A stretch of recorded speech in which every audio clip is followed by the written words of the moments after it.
इस news channel पर जो भी वक्ता ने कहा वो उसकी अपनी राय है, जिसकी पुष्टि नेशन न्यूज इंडिया नहीं करता। धन्यवाद।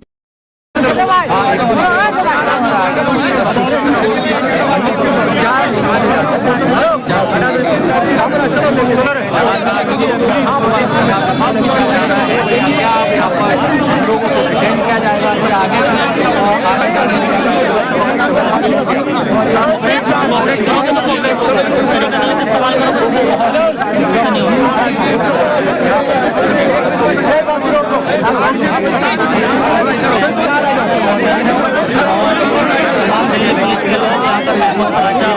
यहाँ पर जो है भानु प्रताप जी, इनसे बात हो पाई कि 4 लोगों को जो है जाने आगे इजाजत दी जाएगी। लेकिन ये भी तमाम आगे नहीं जाने दिया जा रहा। क्या बड़ी चीज हुई है। अभी इन्होंने हमें 4 लोगों को परमिशन दी है आगे जाने के लिए, और 23 हम 4 हमें ले जाएंगे।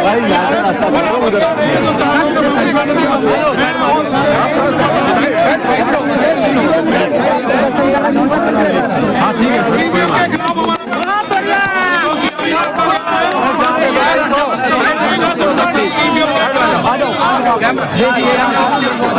आगे लेके जाया जा रहा है। और यहाँ से आप तस्वीर देख रहे हैं, आप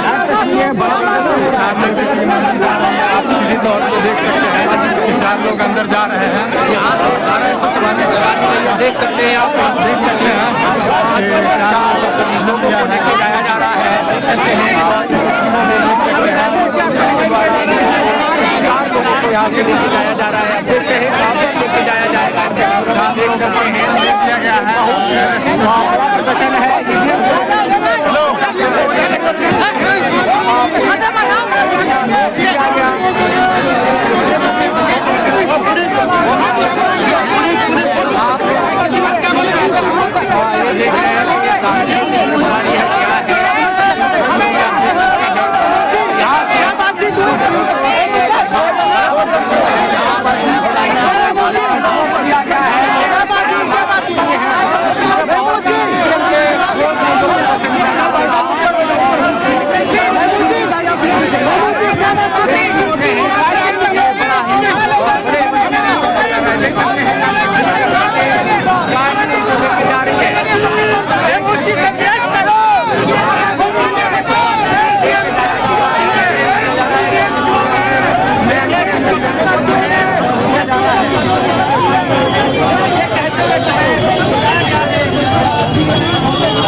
पुलिस भानु प्रताप सिंह और महमूद प्राचा को वैन में बैठा के ले गई है। देखते हैं कहाँ ले जाते हैं। यार आज से आगे निकल आए ना, थोड़ा मुड़ करके घूम करके आओ इधर को, भीड़ हो रही है इस रोड पे।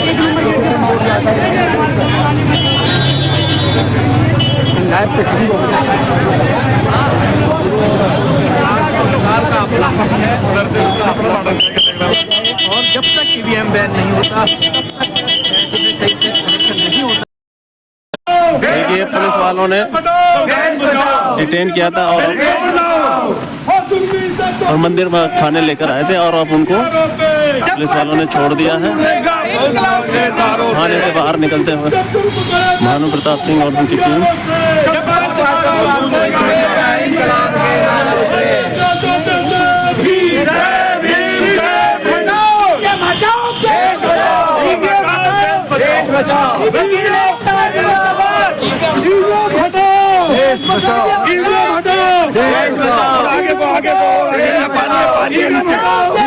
पानी। अरे पुलिस की दम पर ये सरकार नहीं चलेगी। अरे पुलिस की दम पर ये सरकार नहीं चलेगी, नहीं चलेगी। अरे मोदी की दम पर ये सरकार नहीं चलेगी, नहीं चलेगी। की दम पर ये सरकार नहीं चलेगी, नहीं चलेगी। पुलिस को आगे करता है, मोदी जब जब डरता है को आगे करता है। जी कनेक्टिविटी कनेक्ट एक मिनट सर जी इधर आगे यूसी हम सुबह से ही आपको लगातार दिखा रहे हैं कि किस प्रकार से तमाम वकील का जमावड़ा पटियाला हाउस से लेकर सुप्रीम कोर्ट तक ये जत्था पहुंचा रहा। आप देखिए, कैमरामैन से रिक्वेस्ट करूंगी कि आपको दिखाएं कि थाना मंदिर मार्ग जिला नई दिल्ली के बाहर इस वक्त मौजूद, और सिर्फ मैं नहीं, ये तमाम वकील जो आपको इस वक्त कैमरे पर नजर आ रहे हैं सीधे ये थाने के अंदर से ही आ रहे हैं। हालांकि जहां तक मैंने खबर दी थी आपको कि 4 मुख्य लोगों को ले जाया गया था, वो 4 मुख्य लोग हैं, इन लोगों को ले जाकर ये कहा गया था कि आपकी मुलाकात कराई जाएगी, लेकिन यहाँ क्यों लाया गया, चलिए सीधे पता करते हैं। देखिए, आपने जैसे देखा कि हजारों की संख्या में हमारे एडवोकेट साथी और कुछ और आम आदमी हमारे साथ में थे, जो 3 बजे का हमने कॉल दी थी गेट नंबर 4 पटेला हाउस कोर्ट पर। वहाँ सारे लोग इकट्ठे हुए और हमारा प्रोग्राम बहुत सिंपल था कि वहाँ से हम मार्च करते हुए माननीय सुप्रीम कोर्ट के सामने जाएंगे और उनके वहाँ जाकर ईवीएम मशीन्स का डेमोन्स्ट्रेशन दिखाएंगे, जो हमने पहले 6 जनवरी को जंतर मंतर पर दिखाया था। और उसके लिए गुजरात से हमारे जो साथी हैं अतुल पटेल जी, पवन जी, वो आए हुए हैं, और उनके साथी जिन्होंने उन्हें भेजा है राहुल भाई, चिमन भाई मेहता, वो हमारे साथी। तो हमारे केवल इतना सा प्रोग्राम था, लेकिन पुलिस ने हमें जबरदस्ती रोका और पुलिस ने कहा कि धारा 144 लगी है। जब हमने कहा कि भाई धारा 144 लगी है तो उसका आदेश दिखाओ, हमें कोई आदेश पुलिस ने नहीं दिखाया। हमने बार बार रिक्वेस्ट की कि अगर कोई ऐसा आदेश है सरकार का, क्योंकि ये देश अभी तक संविधान से चलता है, इस देश में लोकतंत्र है और इस देश के हर नागरिक को शांतिपूर्वक तरीके से अपनी बात कहने का, प्रदर्शन करने का पूरा अधिकार है। अनुच्छेद 19 और अनुच्छेद 21 के तहत ये हमें अधिकार है। हम उसी के तहत अपनी बात कहने जा रहे थे, ईवीएम को डेमोन्स्ट्रेट करने जा रहे थे वहाँ सुप्रीम कोर्ट, लेकिन पुलिस ने बहुत भारी बल पुलिस का तैनात था और हमें जबरदस्ती हमें रोका। और रोकने के बाद जब 144 का नोटिस नहीं दिखाया तो उन्होंने कहा कि भाई आप जो ये सुप्रीम कोर्ट से हमें सूचना आई है, सुप्रीम कोर्ट से हमें आदेश आया है कि इन लोगों को सुप्रीम कोर्ट नहीं पहुंचने दिया जाए, ये पुलिस ने हमें कहा। तो हमने कहा कि भाई अगर वो आदेश भी है तो वो आदेश भी दिखाओ कि सुप्रीम कोर्ट ने ऐसा कहा कि आपको पहुंचने नहीं दिया जाएगा। वो आदेश भी नहीं दिखाया। फिर पुलिस कहती है कि आपको मालूम नहीं है कि इसकी गाइडलाइंस है कि कैसे प्रदर्शन होगा, कौन करेगा, क्या होगा। मतलब वो हम वकीलों को बता रहे हैं कि कैसे प्रदर्शन होगा, उसका अधिकार किसको है किसको नहीं, जबकि पुलिस को परमिशन देने का या परमिशन ना देने का कोई अधिकार नहीं है, न कानून में न संविधान में। और कोई भी व्यक्ति जब प्रदर्शन करता है, अपनी बात रखता है, उसको केवल पुलिस को सूचना देनी होती है ताकि लॉ एंड ऑर्डर की सिचुएशन ठीक तरीके से मेंटेन करे, जिसकी जिम्मेदारी पुलिस की है। कोई अधिकार पुलिस को परमिशन देने का नहीं। खैर, जब उन्होंने नोटिस की बात की तो हमने कहा भाई कहाँ है वो भी सारी चीज दिखाओ, कुछ नहीं दिखाया। फिर पुलिस हमें कहती है, एडिशनल डीसीपी साहब भी वहीं पे थे, एसएचओ वगैरह भी वहीं पे थे, उन्होंने कहा कि चलिए हम आप लोगों को 4 लोग चलिए, हम आपको सुप्रीम कोर्ट लेके चलते हैं।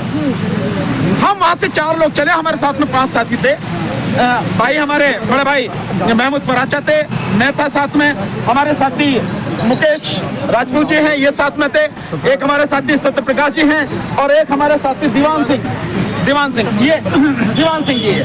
हम 5 साथी, हमको पुलिस अपनी गाड़ी में लेकर आई और सुप्रीम कोर्ट के सामने पहुंचकर उनको पीछे से फोन आता है। हमें नहीं पता वो फोन प्रधानमंत्री का था, हमें नहीं पता वो फोन अमित शाह का था या किसका था, लेकिन हमें सुप्रीम कोर्ट जज साहब के पास न ले जाके, सुप्रीम कोर्ट न ले जाके, हमें वहां से सीधे आए तो चक्कर लगा के सुप्रीम कोर्ट की तरफ से, लेकिन मंदिर मार्ग थाने हमें लेके आए और अभी तक हमें मंदिर मार्ग थाने में गैर कानूनी रूप से डिटेन करके रखा गया। हमारे साथ धोखा किया गया, हमें कहा गया कि सुप्रीम कोर्ट आपको मिलवाने चल रहे हैं और वहां न ले जाके हमें यहाँ अपहरण करके हमारा हम लोगों को यहाँ पर लेकर आए हैं। ये काम पुलिस ने किया है और किसके कहने पर किया होगा, इस बात को सब समझ सकते हैं। आदेश कहां से आता है, ऊपर का आदेश कौन देता है, कौन है? कोई पुलिस अधिकारी ऊपर का आदेश देता? मैं नहीं समझता किसी पुलिस अधिकारी की इतनी हिम्मत है या ऐसा कोई भी पुलिस अधिकारी काम करेगा जो कानून के लोगों से आमने सामने बात कर रहा है कि वो जो मन में आया कर देगा। ऐसा नहीं है। तो ऊपर का आदेश कहां से है? ऊपर का आदेश या तो प्रधानमंत्री का होगा या पीएमओ का होगा या गृह मंत्री का होगा, इसके अलावा कोई ऊपर का आदेश नहीं है। ये बात इस बात को भी सिद्ध करती है जो हम लगातार कह रहे हैं। आखिर दिक्कत क्या है? हम केवल पटियाला हाउस कोर्ट से सुप्रीम कोर्ट मार्च करने को जा रहे थे, केवल वहां जाके डेमोन्स्ट्रेशन करना था, लेकिन हमें ये मार्च भी नहीं करने दिया जा रहा, डेमोन्स्ट्रेशन भी करने नहीं दिया जा रहा। इसका मतलब साफ है कि ईवीएम में बड़े पैमाने पर गड़बड़ी की जाती है, धांधली की जाती है और इस देश के जो बेगुनाह निर्दोष नागरिक हैं, जो वोटर हैं, उन सब वोटरों का मत जो है लूटा जाता है, उनकी वोट लूटी जाती है। अन्यथा क्या दिक्कत है किसी भी बात की? अच्छा, उसके बाद इसके अलावा एक बात और, इसके अलावा जब से ये आंदोलन हुआ है और जब से हमने 6 जनवरी को जंतर मंतर पर प्रदर्शन करके दिखाया है कि कैसे ईवीएम में और वीवीपैट में धांधली होती है, उसके बाद इलेक्शन कमीशन गली गली घूम के दिखा रहा है, वीवीपैट लेके भैया बटन दबाओ और देखो जिसको दबा रहा है वही आ रही है। इसका मतलब चोर की दाढ़ी में तिनका वाली बात नहीं कहूंगा, चोर की जो दाढ़ी है पूरी की पूरी उससे तिनके से ही बनी हुई है। ये स्थिति है उनकी। तो चोर की दाढ़ी में ये हालत आज हो गई। आपने देखा कभी इससे पहले इलेक्शन कमीशन सड़क पे आके गलियों में मोहल्लों में जाके दिखा रहा है जो भैया देखो डालो वोट जिसको डालो? कभी हुआ नहीं। हम ये कह रहे हैं कि आपको ये नौटंकी करने की जरूरत नहीं है। आप अगर ईमानदार हो और ईमानदारी से इस देश के प्रति जो संविधान ने आपको जिम्मेदारी सौंपी है, जो आपका फर्ज है, उसे पूरा करो। दुनिया के सामने दिखाओ कि जो हमारा प्रोसेस है वो कितना पारदर्शी है। जो कि पारदर्शी नहीं है, स्वतंत्र चुनाव तुम नहीं करा सकते। सरकार के इशारे पर जो तुम काम कर रहे हो, हम उसे किसी हालत में इस देश की जनता बर्दाश्त करेगी नहीं। उसकी पीठ में छुरा भोंका गया, उसे धोखा दिया गया, सालों से उसकी वोट लूटी जा रही है। अब इस देश की जनता अपना वोट लूटने नहीं देगी और इस बार 2024 का चुनाव ईवीएम से किसी कीमत पर नहीं होने देंगे। इस बार केवल और केवल बैलेट पेपर से ही 2024 का लोकसभा चुनाव और इसके बाद जितने भी चुनाव होंगे वो केवल और केवल बैलेट पेपर से ही होंगे। हम जानना चाहेंगे कि आप लोगों को जब जाहिर तौर पर ये बड़ी खबर निकल कर सामने आई है कि छलावा कर पुलिस प्रशासन यहाँ थाने लेकर आई है, थाने लाने के बाद क्या हुआ, अंदर क्या बातचीत हुई? नहीं, कुछ नहीं। थाने लाके और वो हमसे हमारे नाम पते पूछ रहे हैं, तो क्या पुलिस हमारा डोजियर बनाना चाहती है? क्या अमित शाह के कहने पर हमारे सारे पते लेके आखिर में आगे चल के कुछ और मुकदमे करके हमें जो आतंकवादी जो गतिविधियों में शामिल दिखा के या हमें जो यूएपीए की धारा के अंतर्गत गिरफ्तार करके जेल में डालने की उसकी साजिश है क्या? क्या जिस तरह से इस कानूनों में संशोधन करके सीआरपीसी में, आईपीसी में और एविडेंस एक्ट में करके इस देश को पुलिस राज बना दिया जा रहा है, क्या उसके तहत हम सारे के सारे लोगों को जो देश की आवाज उठा रहे हैं, देश की जनता की आवाज उठा रहे हैं, न्याय की आवाज उठा रहे हैं, उनका सारा डोजियर बना के एक अपराधी घोषित करने की साजिश है? और उसके बाद में क्या हमारा एनकाउंटर किया जाएगा, क्या हमें मारा जाएगा, क्या हमें जेलों में ठूस दिया जाएगा? इसके लिए सारी कार्रवाई कर रहे हैं। तो पुलिस ने ये सारी बात की। हमने कहा बहुत सिंपल तरीके से, अगर कानूनी रूप से ये है कि आप हमारे नाम पते लिखोगे, आप हमें दिखाओ सीआरपीसी में प्रोविजन कहाँ है, आप बताओ किस कानून में हमारा आप नाम लिखोगे? एक तो आप हमें झूठ बोल कर लेकर आए, हमारा अपहरण करके यहाँ लेकर आए और अब हमसे नाम पता मांग रहे हो।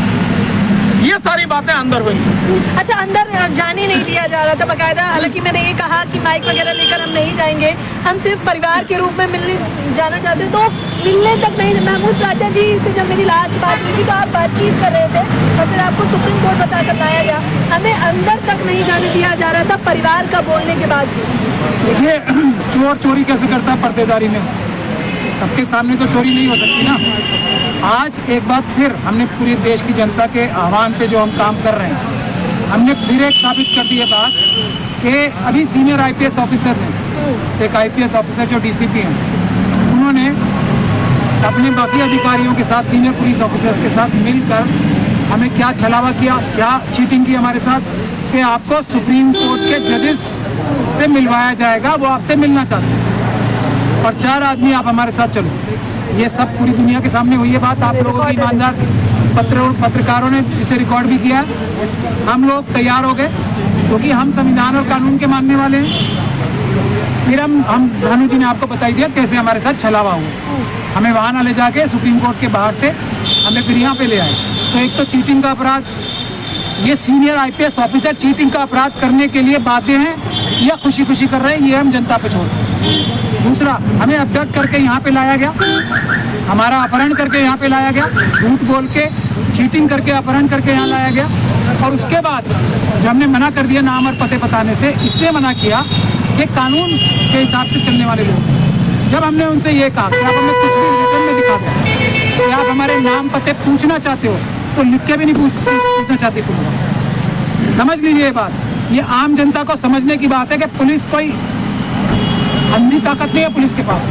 पुलिस से डरने की आवश्यकता नहीं है, कानून का पालन करने की आवश्यकता है, पुलिस से डरने की आवश्यकता। उसके आगे मैं एक ही बात आपको और बताना चाहता हूँ। जो दबाव आपके सबके सामने आज साबित हो गया है कि इतने बड़े बड़े IPS ऑफिसर अगर झूठ बोलने के लिए, धोखा देने के लिए, लाइव कैमरास के सामने धोखा देने के लिए मजबूर हैं, तो क्या इलेक्शन कमीशन के ऊपर EVM के बारे में झूठ बोलने का दबाव नहीं है? आज ये बात फिर प्रत्यक्ष क्या किम प्रमाणम एक बार फिर साबित हो गई। जिस प्रकार से IPS ऑफिसर झूठ बुलवाए जा रहे हैं जबरदस्ती दबाव डाल के, उसी प्रकार से इलेक्शन कमीशन को भी EVM के बारे में झूठ बोलने के लिए मजबूर किया जा रहा है, दबाव डाल। मुझे कानूनी दाव पे समझना है कि अगर बताओ, मैं बताती हूँ कि मैं परिवार के सदस्य अंदर है, मुझे मिलने नहीं दिया जाएगा, ये किस कानून के तहत आता है? मुझे ये कानून के तहत अपराध है। हाँ, DK बासु की एक जजमेंट है, उसका हर एक पुलिस स्टेशन में बोर्ड लगा हुआ है। उसमें ये सब बातें जो आपके सवाल हैं, आप अंदर जाइए पुलिस स्टेशन, कोई कैद खाना नहीं है। एक आम नागरिक के लिए यहाँ वेलकम किया जाना चाहिए उसे, किसी भी तरीके से जाना चाहते हैं। हमको लोग अंदर लॉकअप में थे ना, आपको पुलिस स्टेशन में अंदर जाने से अगर प्रेस को रोका जाता है, ये भारत के संविधान के साथ सबसे बड़ा अपराध है। ये पुलिस राज बनने की तरफ सबसे बड़ा कदम है अमित शाह साहब। प्रेस को नहीं रोका जा सकता पुलिस स्टेशन के अंदर जाने से। आपकी जिम्मेदारी है जाके पुलिस से क्वेश्चन करो 24 घंटे कहीं भी, ये प्रेस की जिम्मेदारी है। प्रेस को रोका जाना संविधान की धज्जियां उड़ाने बराबर है। फिर आपने कहा कि मैं रिश्तेदार हूँ, किसी से मिलने जाना चाहती हूँ या नेक्स्ट बेस्ट फ्रेंड के तौर पर, तब आप एक जर्नलिस्ट की हैसियत से नहीं जा सकते। नेक्स्ट बेस्ट फ्रेंड की हैसियत से जाने के लिए DK बासु की जजमेंट की हर एक पुलिस स्टेशन के अंदर ड्यूटी ऑफिसर जहाँ बैठता है वहाँ पे एक बोर्ड लगा होता है, उसमें ये गाइडलाइंस हर पुलिस स्टेशन में लिखी गई। मैं आपके माध्यम से इस देश की जनता से ये कहता हूँ कि पुलिस स्टेशन के अंदर जाएं, वहाँ जो बोर्ड लगे हुए हैं बड़े बड़े ड्यूटी ऑफिसर के सामने लगे होते हैं, उसको पढ़े और उस पर अमल कराने के लिए पुलिस के ऊपर अपना एक तरीके से उनसे आग्रह करें कि ये जो लिखा है आपने इस पर अमल करो। तो मैं क्लेरिफाई कर दूँ कि पुलिस अगर ये सोचती है कि वो अपने आकाओं के दबाव में EVM के इस आंदोलन को रोक सकती है या हमें जेल में डालकर झूठे केस बनाकर हमें इस जनता की आवाज़ को मजबूत करने से रोक सकती है, तो अपने दिमाग से इस बात को निकाल दें। ना हम डरने वाले हैं ना झुकने वाले हैं। जनता का ये भरोसा है कि वो जिस प्रत्याशी को वोट डाल रहे हैं उनका वोट सही जगह जा रहा है। जब तक इस भरोसे को कायम ना करवा दें तब तक ये जन आंदोलन रुकेगा नहीं। पूरे देश के सारे राज्यों की राजधानियों में, उसके बाद जिलों में ये आंदोलन चलेगा। 25 तारीख को, आने वाले 25 तारीख को सारे जिला मुख्यालयों के माध्यम से, जिलाधीश के माध्यम से राष्ट्रपति जी को ज्ञापन दिलवाया जाएगा और EVM को पूरी तरह बैन करके बैलेट पेपर से चुनाव वापस हो, इसके लिए पूरे जन आंदोलन को पूरे देश में उसकी तैयारी चल रही है। लाखों की मात्रा में लोग इस जो EVM हटाओ संयुक्त मोर्चा से लगातार संपर्क कर रहे हैं। तो ये जन आंदोलन बनेगा, इसे कोई रोक नहीं सकता है। इसको एक ही तरीका है कि केंद्र सरकार और इलेक्शन कमीशन मिलके जनता के भरोसे को कायम करने के लिए EVM को हटाकर बैलेट पेपर वापस लाए। इस तरह किसी दूसरे मुद्दे पर समझौता नहीं हो सकता है। इस तरह की दबाव की राजनीति छोड़ दे और ये छल कपट की जो नीति है ना कि आइए आपको चीफ जस्टिस से मिलवाते हैं और ले जाके लाके थाने में कर दिया, इस तरह के छल कपट करके हमें रोक नहीं पाएंगे। और ज़्यादा अगर कानून को तोड़ेंगे तो जिस तरह का सलूक एक्यूज के साथ कानून करता है, उसी तरह का सलूक अगर पुलिस के वरिष्ठ अधिकारी भी कानून तोड़ के करेंगे, उनके खिलाफ भी हम लोग को मुकदमा डाल के वही सलूक जो कानून अपराधी के साथ करता है, इस तरह का अपराध अगर पुलिस के वरिष्ठ अधिकारी करेंगे, उनको भी झेलना पड़ेगा। एक सेकंड, एक बात और कहना चाहता हूँ। उसके बाद सबसे महत्वपूर्ण बात यह है कि बीजेपी रूल स्टेट्स जो है, देखिए दिल्ली में भी अमित शाह साहब दिल्ली पुलिस को डायरेक्ट कंट्रोल रखते हैं। तो हम लोगों ने पूरे देश को दिखा दिया कि पुलिस भी संविधान के दायरे में बंधी हुई है। तो आप लोग बिना किसी डर के, बिना किसी दबाव के बीजेपी रूल स्टेट्स में भी प्रोटेस्ट करें, और जो दूसरे स्टेट्स हैं जहाँ बीजेपी का शासन नहीं है, वहाँ भी प्रोटेस्ट आरंभ कर दें। ईवीएम की लड़ाई आपकी लड़ाई है, जनता की लड़ाई है।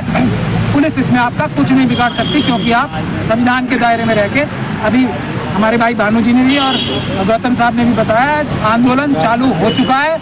आप लोग जगह जगह जाके प्रोटेस्ट करना शुरू करें।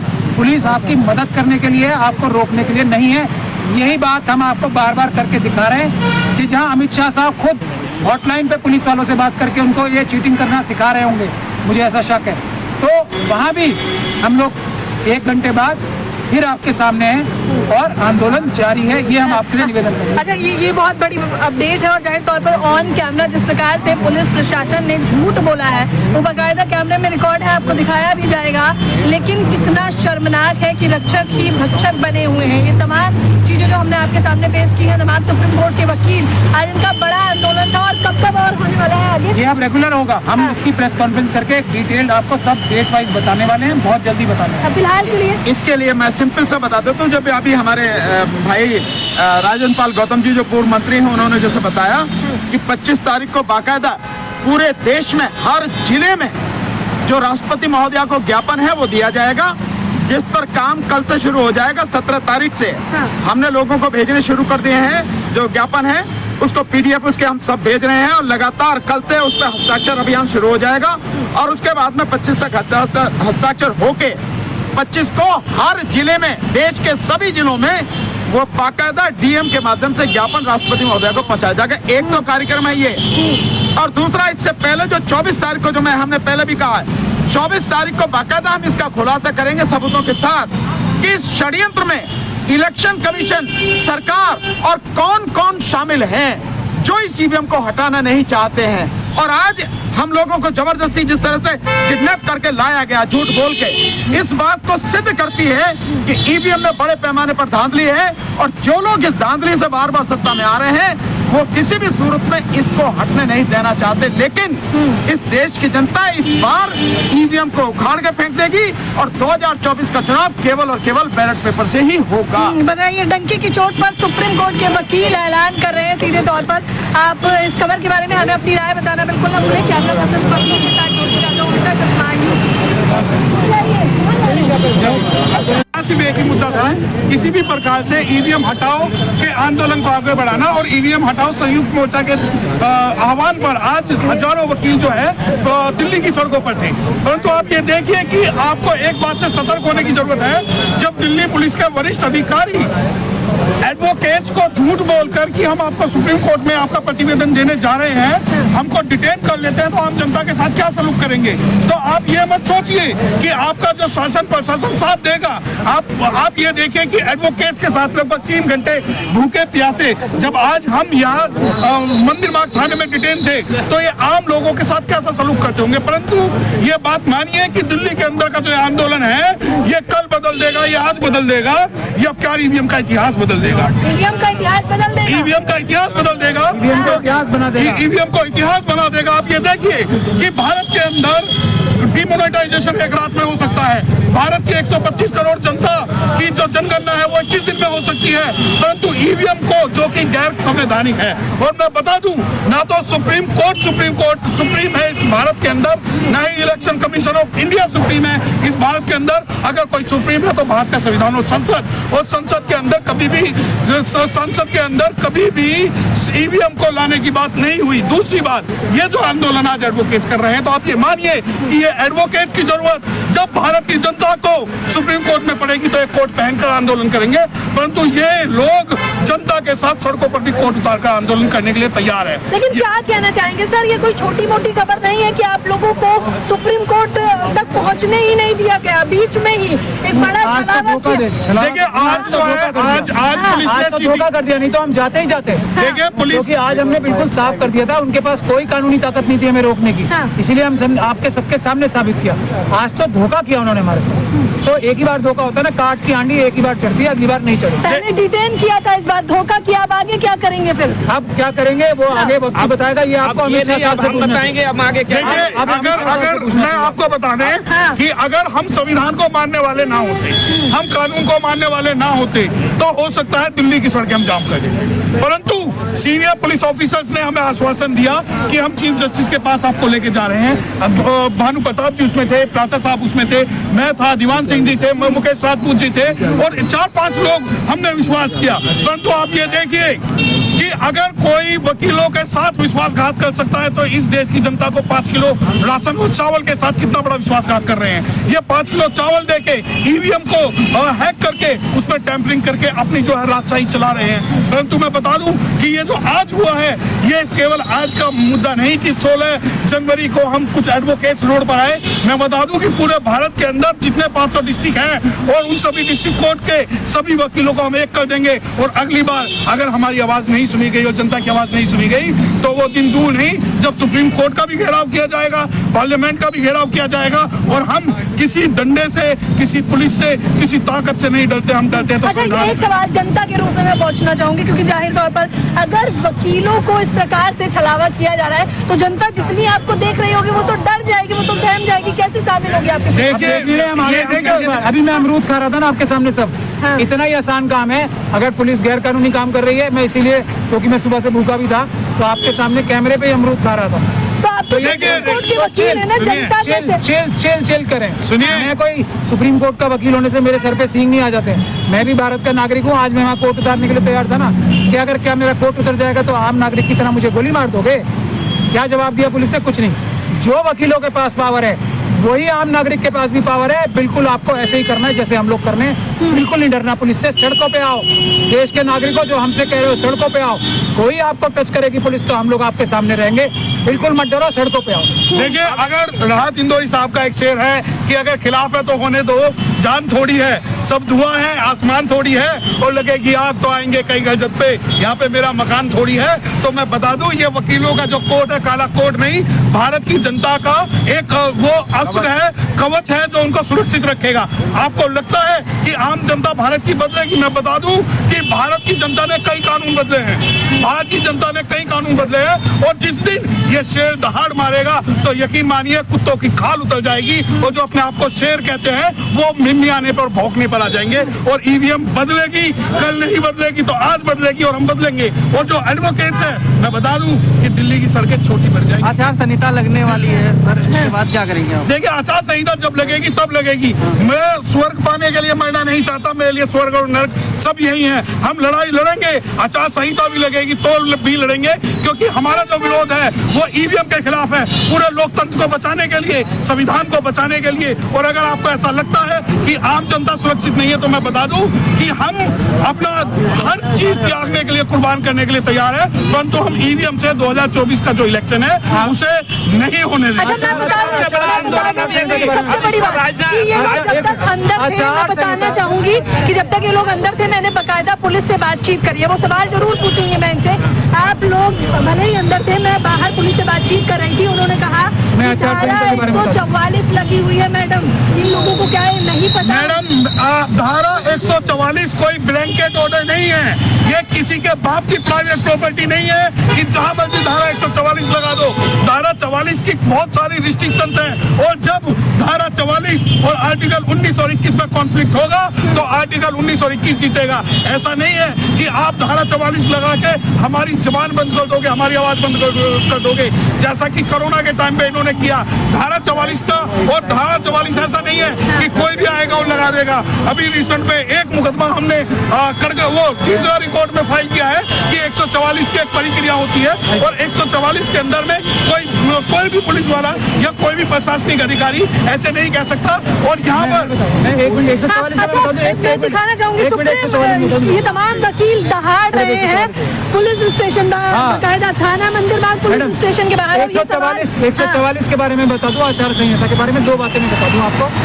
144 ऐसा ही है जैसे अभी हम गए थे अंदर यही होगा पर अमरूद खाते हुए बाहर आए थे। 144 से डरने की आवश्यकता नहीं है देश की जनता को। 144 ऐसे हम अंदर गए और 2 घंटे बाद अमरूद खाते हुए बाहर आए। आज अमरूद का आपको सबको हमने इसलिए एक तरीके से डिमॉन्स्ट्रेशन कर दिया। दूसरा, आचार संहिता छोड़ दीजिए, इमरजेंसी लगा लें। अघोषित इमरजेंसी तो है ही। ईवीएम से चुनाव नहीं होने देंगे। आचार संहिता लगाएंगे तो और भी जल्दी इनको पेपर बैलेट से चुनाव कराने पड़ेंगे। ईवीएम से चुनाव नहीं होने देंगे। ये देश की जनता की आवाज है। आचार संहिता की जगह ये बड़ा धोखा किया आप लोगों के साथ, फिर भी आप कह रहे हैं नहीं होने आप इमरजेंसी लगा लें। भानु जी बताएंगे, इमरजेंसी लगा लें, चुनाव उसी से होंगे, पेपर बैलेट। क्या आपका सवाल? उन्होंने कहा कि मैडम मैंने बता दिया था धारा 144 से के अंतर्गत है। और सीआरपीसी किसके अंतर्गत आती है? देश के संविधान के अंतर्गत आती है। धारा 144 बड़ी है या देश का संविधान बड़ा है? देश की जनता को ये बहुत सही तरीके से स्पष्ट होना चाहिए, समझना चाहिए। इस देश में संविधान सबसे ऊपर है और संविधान में के भी ऊपर अगर कोई है तो वो है देश की जनता। और इसके साथ साथ जो देश का संविधान है वो संविधान में भी जो हमारे मूल अधिकार हैं जिसका जिक्र अभी हमारे भाई सत्यप्रकाश जी ने किया, वो मूल अधिकार अनुच्छेद 19, अनुच्छेद 21 हर व्यक्ति को, इस देश के हर नागरिक को कह रहा हूं, आम से आम नागरिक भी है, उसको यह अधिकार देता है कि शांतिपूर्वक तरीके से, संवैधानिक तरीके से, लोकतांत्रिक तरीके से अपनी बात कहे, प्रदर्शन कहे, बिना किसी हथियार के, बिना किसी उपद्रव के। और हम सारे के सारे लोग कानून को मानने वाले, कानून को जानने वाले जितने भी हम साथी हैं, हमने पूरी तरह से संविधान का, कानून का पालन करते हुए अपनी बात रखनी चाहिए। और हमें धोखा देके जिस तरह से पुलिस ले गई तो 144 का जो वो हवाला दे रही है या बहाना ले रही है, पुलिस को भी मालूम है और हमें भी मालूम है क्या है 144 और क्या है संविधान, क्या है संविधान में दिए गए हमारे मूल अधिकार। और इस जनता को भी समझना चाहिए संविधान से ऊपर कोई नहीं है, कोई भी नहीं है, न धारा 144, न पुलिस, न इस देश का प्रधानमंत्री और न इस देश का गृह मंत्री, कोई इससे ऊपर नहीं। आगे अभी और डिटेन करेंगे, तैयार हैं आप? आगे और डिटेन करें, ये इनका काम है। ये गैर कानूनी तरीके से हमें डिटेन करते हैं, हम कानूनी तरीके से अपना अधिकार जो है हम उसे लेकर रहेंगे। और इस देश से लोगों ने नजारा देखा नहीं है, इसी बार इन 3 महीनों में इस देश की जनता देखेगी कि इस देश में कैसे क्रांति होती है और उस क्रांति में ये जो गंदगी देश में फैल गई है ये कैसे साफ होती है और ये ईवीएम कैसे खत्म होती है और बैलेट पेपर से चुनाव कैसे होता है, इस देश की जनता अपनी आंखों से देखेगी। तो क्या लगता है कि आपने जो है प्रशासन की बात मान ली, बहुत बड़ी भूल की है? कौन से प्रशासन की बात मान ली हमने कौन से प्रशासन की बात मानी? हमने संविधान की बात मानी। हमने किसी प्रशासन की कोई ना तो उसका उल्लंघन किया, ना ही कानून का उल्लंघन किया। हमने संवैधानिक जो अधिकार है उनका सदुपयोग किया, उनके अनुसार काम किया। Thank you. देखिए पुलिस वालों ने डिटेन किया था और मंदिर में खाने लेकर आए थे और अब उनको पुलिस वालों ने छोड़ दिया है। थाने से बाहर निकलते हुए भानु प्रताप सिंह और उनकी टीम।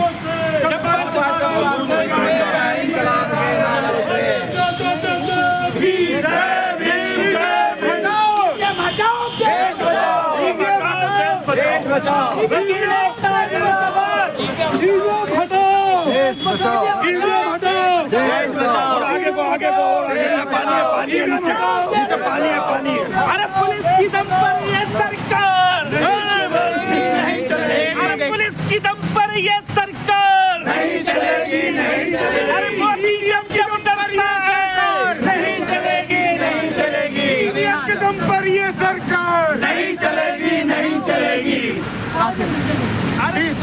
जब डरता है पुलिस को आगे करता है, मोदी जब डरता है तो आगे करता है। जी कनेक्टिविटी कनेक्ट कर, 1 मिनट सर। जी इधर आ जाइए आगे।